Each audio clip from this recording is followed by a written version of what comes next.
আসসালামু আলাইকুম। কেমন আছেন সবাই? আমরাও ভালো আছি আলহামদুলিল্লাহ। চলে আসলাম আপনাদের সামনে নিজের পাওয়ারফুল প্লেসে। Powerful people come to powerful places. ওই যে কেজিএফ এর মতো। কথাটা কেন বললাম? যারা যেখানে রাজা বা রানী হোক না কেন, রান্নাঘরের রাজা বা রানী কিন্তু দুটাই নারীরা। যাই হোক সেই কথায় আর নাই বা গেলাম। চলে আসলাম রান্নাঘরে। আজকে রান্না-বান্না অতিথিদের জন্য। মোটামুটি অনেক রান্না-বান্না আছে আজকে। রান্না করতে, করতে আপনাদের সাথে কিছু গুরুত্বপূর্ণ ব্যাপার নিয়ে কথা বলি। যদিও কথাগুলোর সাথে সবাই সহমত নাও হতে পারেন। কিন্তু তাতে আসলে কিছু করার থাকলেও করতে পারবো না বলে দুঃখিত। সবার মোটামুটি গ্রাম বা গ্রামের বাড়ি বা গ্রামের মানুষের সম্পর্কে ভালোই ধারণা আছে। আজকের কথাগুলো আসলে কাউকে ছোট বা খারাপ করার জন্য না। বাস্তব উদাহরণ থেকেই বলছি। টাকা পয়সা বেশি থাকলে বা শহরে থাকার মতো সামর্থ্য থাকলে কখনোই গ্রামে বাড়ি করা উচিত না। আবার আপনার শহরে বাড়ি করার পরও অ্যাবিলিটি থাকা সত্ত্বেও গ্রামে বাড়ি করা উচিত না। আমার থেকে সেটাই মনে হয়। শহরে আপনার আশেপাশের মানুষগুলো আপনাকে নিয়ে যতটুকু মাথা ব্যথা দেখাবে না বা আপনাকে জানার চেষ্টা করবে না, তার থেকে ৪-৫ গুণ বেশি মাথা ব্যথা দেখাবে আপনার গ্রামের পরিচিত আত্মীয়স্বজন বা আপনার বাড়ির পাশের বাড়ির লোকজন, যারা কিনা বছরে একবারও আপনাকে ফোন দিয়ে খবর নেয় না। কিন্তু তাদেরই আপনাকে নিয়ে মাথা ব্যথার কোনো শেষ নেই। ওরা আপনাকে নিয়ে এত ব্যস্ত থাকবে, এত চিন্তা করবে যে ওরা ছাড়া দুনিয়াতে আপনাকে নিয়ে ভাবার কেউ নাই। আপনি নিজে এবং আপনার বাবা মা আপনাকে নিয়ে এত চিন্তা করে না বা করবেও না, যতটুকু না ওদের মাথা ব্যথা। নারীরা তো আছেই, পুরুষরাও ওদের থেকে কোনো অংশে পিছিয়ে নেই। আল্লাহ পৃথিবীতে সৃষ্টির সেরা জীব হিসেবে মানুষকে তৈরি করে পাঠিয়েছেন, কিন্তু তারা সেটা জানার পরেও এক একজন বিষাক্ত জন্তু জানোয়ারের মতো এক একটা বিষাক্ত সাপ হয়ে যায়। সামনে থেকে আপনাকে কখনোই ছোবল দিবে না, ওদের কথা শুনলেই বিষ আপনার শরীরে এমনিতেই ঢুকে যাবে। গ্রামের মহিলাদের, সেটা আপনার আত্মীয় স্বজন হোক বা পাড়া প্রতিবেশী হোক, নির্দিষ্ট একটা সময় থাকে যে সময় বাড়ির উঠানে এসে হাজির হবে।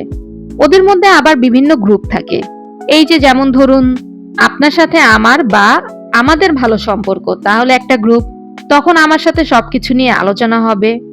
আরেকটি গ্রুপ হলো আমার সাথে পাশের বাড়ির ভাবি বা পাশের বাড়ির নারীদের সাথে হাই হ্যালো সম্পর্ক, তাহলে আমার সাথে প্রথম ভাগের আলোচনা হবে, যেখানে আলোচনা হবে পাশের বাড়ির নারীদের সম্পর্কে অথবা মহিলাদের সম্পর্কে। যাই হোক, ওদের হাজির হবার সময় কিন্তু পরিবর্তন হয় না। দুনিয়াতে বড় রকমের কিছু ঘটলেও ওদের হাজির হবার সময় ঠিক থাকে। হাজির তো হতেই হবে, না হলে কুটনাকুটনিগুলো হবে কি করে বলুন? ওদের আলোচনার বিষয়গুলো খুব সুন্দর কিন্তু খুব বিষাক্ত। আপনার মাথার চুল ছোট কেন? আপনি চুল বাম পাশ দিয়ে না আছড়িয়ে কেন ডান পাশ দিয়ে আছড়ান? আপনার মুখে কেন পিম্পল উঠেছে? আপনি কথা বলার সময় হাসেন কেন? আপনার চোখে সমস্যা আছে, তারপরও আপনি কেন চশমা পরছেন? আপনি বাড়িতে গেলে কেন ২-৩ দিনের বেশি থাকেন? আপনি শহরে কি করেন? কেন করেন? আপনার ইনকাম কত? কি করেন এই ইনকাম দিয়ে? এত পড়াশোনার দরকার কি? আর পড়াশোনা শেষ হলো মাত্র, এখনো বসে আছেন কেন? বাকি ছেলেরা বিদেশে গিয়ে টাকার পাহাড় গড়ে ফেলেছে, কিন্তু সে বসে বসে কি করছে? পড়াশোনা করে কি হয়েছে, কি করেছে? পাশের বাসার মেয়েটা ১৫-১৬ বছর হয়ে গিয়েছে, এখনো বিয়ে হচ্ছে না কেন বা বিয়ে দিচ্ছে না কেন? কি হবে এত পড়াশোনা করিয়ে? তাড়াতাড়ি বিয়ে দিতে হবে। মা বাবা দুনিয়াতে বেঁচে নেই, ছেলেটা কেন জায়গা জমি ভাগ করছে? সৎ মা আছে, চাচা জ্যাঠারা আছে, ওরা ভাগ করবে বা ওরা ভোগ করবে। ছেলেটা কেন শহরের মেয়েকে বিয়ে করেছে? মেয়েটা শহরের ছেলেকে বিয়ে করে কেন শহরে থাকবে? গ্রামে থাকতে হবে। মানে দুনিয়াতে আপনাকে নিয়ে ওদের এত চিন্তা ভাবনা আপনি নিজেও করেন না, আপনার বাবা মাও করে না। মাঝে মধ্যে তো মনে হয় আল্লাহও আপনাকে নিয়ে এত কিছু ভাবে না। মহিলাদের পালা তো গেল, এবার আসি পুরুষদের কথায়, যারা কিনা এই অংশে মনে হয় নারীদের থেকেও এগিয়ে। নারীদের ব্যাপারটা মানা যায়, কারণ ওদের কাজই এগুলো। তাই বলে পুরুষরাও? ওদের আলোচনার স্থান চায়ের দোকান, সময় মাগরিবের পর থেকে এশার পর পর্যন্ত। একটা চা খেয়ে ৩ ঘন্টা বসে থাকবে দোকানে, নির্লজ্জ বেহায়ার মতো। মাথায় টুপি, একটু আগে মসজিদ থেকে নামাজ পড়ে গেছে। ওদিকে চায়ের দোকানে টিভিতে বসে বসে নারীদের কুস্তাকুস্তি দেখে, যেটাকে বলে রেসলিং। ওদের আলোচনার বিষয়েও কিন্তু সেই নারীদের মতনই, বাড়ির মহিলাদের মতনই। এখানে এক্সট্রা কিছু যোগ হয়, যেটা হলো কোন ছেলের বউ থাকবে আর কোন ছেলের বউ থাকবে না, ছেলেটার মোটামুটি ভালো টাকা আছে, কেন তার বইয়ের পিছনে খরচ করে, কেন বইয়ের থেকে পরামর্শ নেয়। তার মধ্যে এক ক্যাটাগরি আছে আপনাকে পরামর্শ দিবে বইয়ের সাথে সবকিছু শেয়ার না করতে। আর এক ক্যাটাগরি আছে আপনাকে বুঝাবে তার থেকে ভালো আপন মানুষ আর কেউ হয় না। আপনার সাথেও ভালো, আবার আপনার সাথে যার নামে বদনাম করছে তার সাথেও ভালো। তার কাছে গিয়েও কিন্তু আপনার নামে সুন্দর করে মধু মিশিয়ে বদনাম করে আসবে।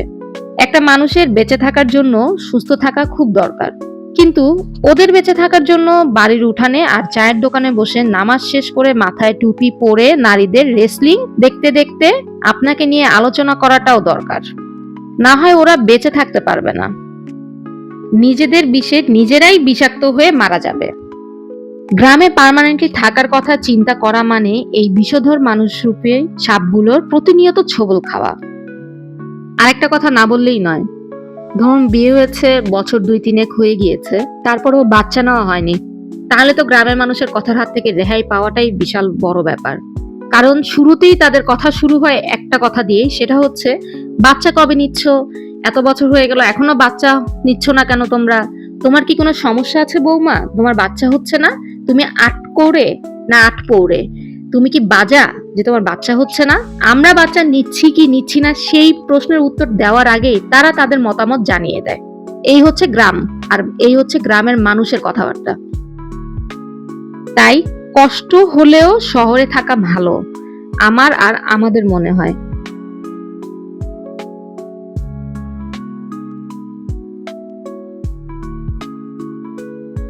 যাই হোক, অনেক কিছু বলে ফেললাম, সবার ক্ষেত্রে এইরকম নাও হতে পারে, তবে হয় না এটা কিন্তু বিশ্বাসযোগ্য না।